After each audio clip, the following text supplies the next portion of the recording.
तर खोटं प्रमाणपत्र देणाऱ्या आणि घेणाऱ्यांवर कारवाई होणार असं छगन भुजबळ यांनी म्हटलेलं आहे। ओबीसी मंत्र्यांची कमिटी करण्याचं मुख्यमंत्र्यांनी कबूल केल्याचं छगन भुजबळ यांनी सांगितलं। तर महाजन म्हणाले आरक्षणाला धक्का लागणार नाही असं देखील भुजबळांनी म्हटलं। बॅकडोर एंट्री करतायत त्याला आमचा विरोध आहे। बॅकडोर एंट्री थांबली पाहिजे। कोण म्हणतो 55 लाख, कोण म्हणतो 60 लाख, कोण म्हणतो हे आहे, कोण म्हणतो ते आहे, हे थांबलं पाहिजे। खोटे सर्टिफिकेट तुम्ही देता।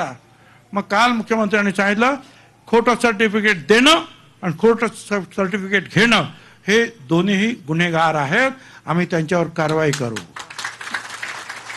आम्ही त्यांना सांगितलं आमची पण कमिटी तयार करा ओबीसी मंत्र्यांची। त्यांनी कबूल केलं की ओबीसी मंत्र्यांची समिती निर्माण करू।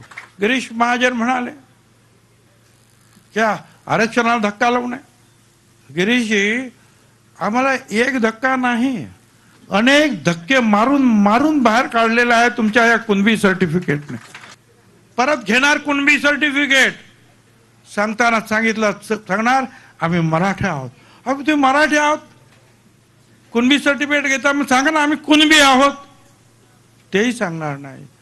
म्हणून त्यांनी सूचना मांडली की याला आधार कार्डाशी प्रत्येकाची जोड द्या याच्यामध्ये,